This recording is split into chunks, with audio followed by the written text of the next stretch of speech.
Jusqu'à l'année dernier, le chanteur canadien Chris Wu, adulé en Chine, était l'ambassadeur de multiples marques du luxe comme L'Oréal ou Louis Vuitton.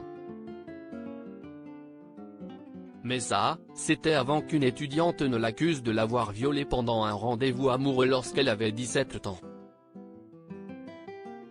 D'autres victimes avaient témoigné pour accuser l'équipe de la pop-star de comportements prédateurs, notamment des invitations à des soirées karaoké volontairement arrosées. Ces accusations avaient renforcé un embryon de mouvement #MeToo en Chine, débuté en 2018 lorsque plusieurs femmes avaient pris la parole pour dénoncer le harcèlement sexuel. Le présentateur vedette de la télévision publique chinoise CCTV, Zhu Jin, étant notamment en ligne de mire. Une jeune femme, Cho Daewei-Xuan, l'avait accusé de l'avoir embrassée et caressée de force alors qu'elle était stagiaire. L'affaire était alors considérée comme le premier vrai dossier #MeToo du pays, avant donc que celle de Chris Wu ne relance la machine 3 ans plus tard.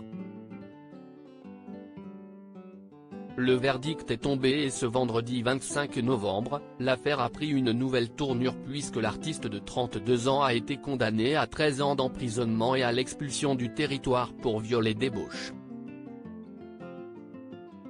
De novembre à décembre 2020, l'accusé Wu Yifan, à son domicile, a forcé 3 femmes à avoir des relations sexuelles avec lui, profitant du fait qu'elle était ivre et ne savait pas comment s'y opposer ou n'était pas en mesure de s'y opposer, a indiqué un tribunal de Pékin.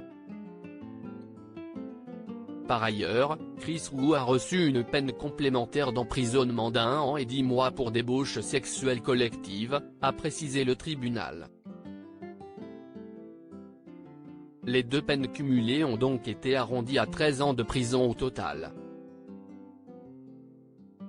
Pour rappel, il s'était d'abord fait connaître en Chine comme membre du groupe sino-sud-coréen EXO.